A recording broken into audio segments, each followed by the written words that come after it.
Hi you guys, and welcome to today's episode of The Daily Grind. In today's episode, I want to talk to you about some of my upcoming projects again.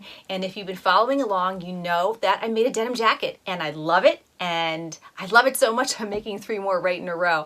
And I'm going to show you the one that I have on the table in front of me. But speaking of jackets, you can also upcycle, and that is also the second part of today's video, which is talking about taking garments that are in your closet and upcycling them to really revamp them into something that's quite stylish. So take a look on the right. This is a sweatshirt jacket. This formerly was a very dull blue sweatshirt.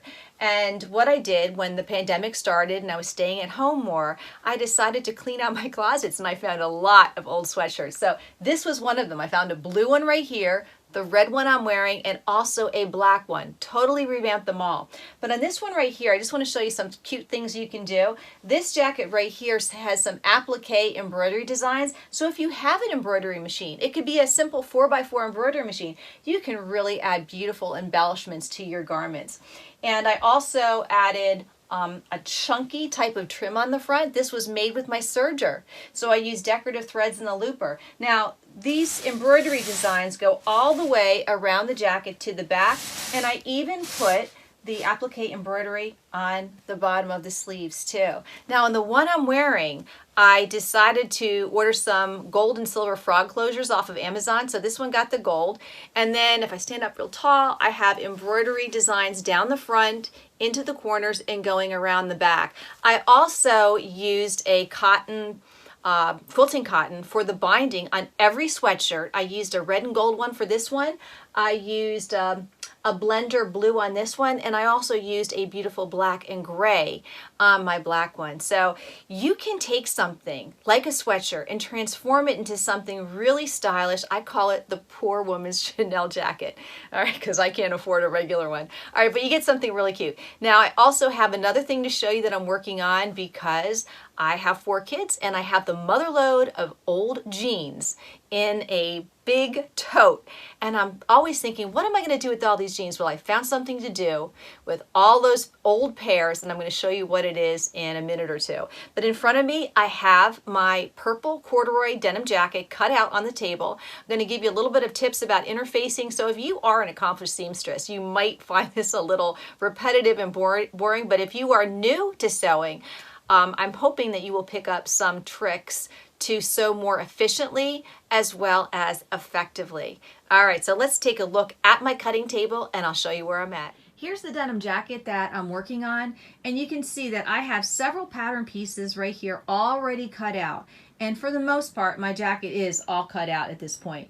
But you're gonna see right here, I have this piece of cotton right here on my waistband. Now part of my waistband for my jacket is hanging off of the table. But I wanted to show you something that's really important, because if you look down at the end right there and you look down the side, you'll notice that my interfacing does not go completely to the edge of the fabric, and there's a reason for that. I always like to cut my interfacing slightly smaller than the pattern pieces. So this one right here, this edge is at the center of that waistband, but what's on the edge is not coming all the way up to the edge. It's not flush. The reason being is this. When I go to press this with my iron and I'm using that pressing motion, if there is a little bit hanging over on that edge, what's going to happen is I'm going to adhere that fusible interfacing to my ironing board. Now, this is why I put a press cloth down, in case there are some little stray pieces of interfacing here.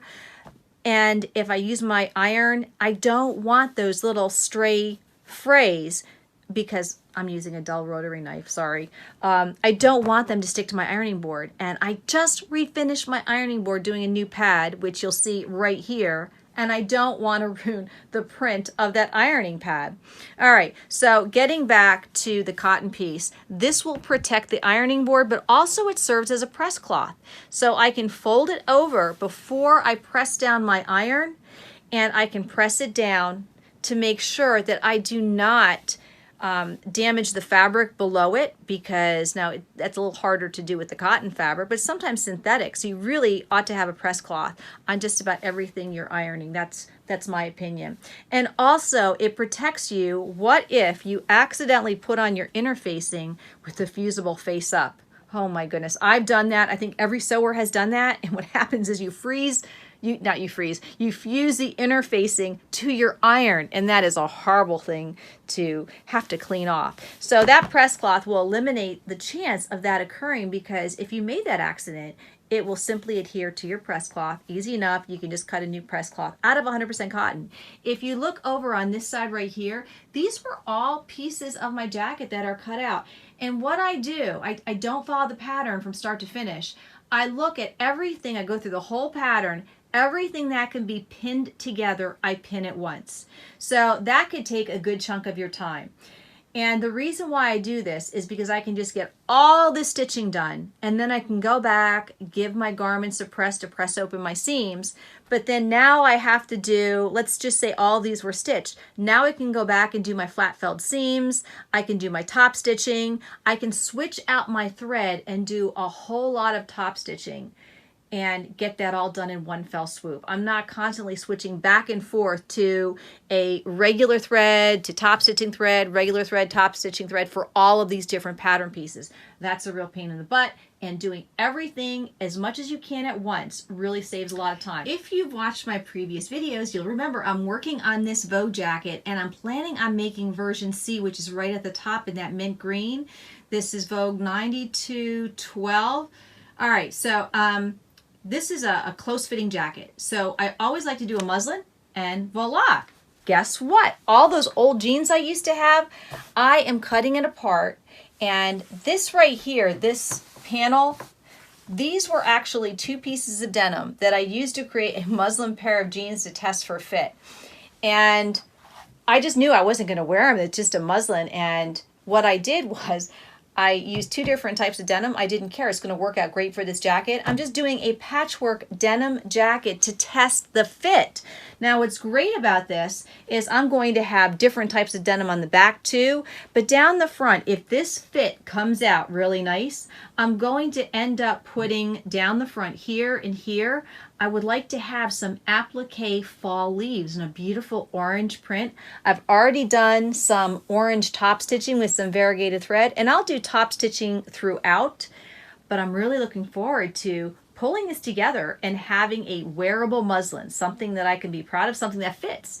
It's a test garment, but whenever I can get a test garment to fit, it really makes me happy. So this is my use for some pairs of my old jeans, and I have a lot more than that. Hey everyone, thanks for watching, and I look forward to seeing you on the next episode of The Daily Grind.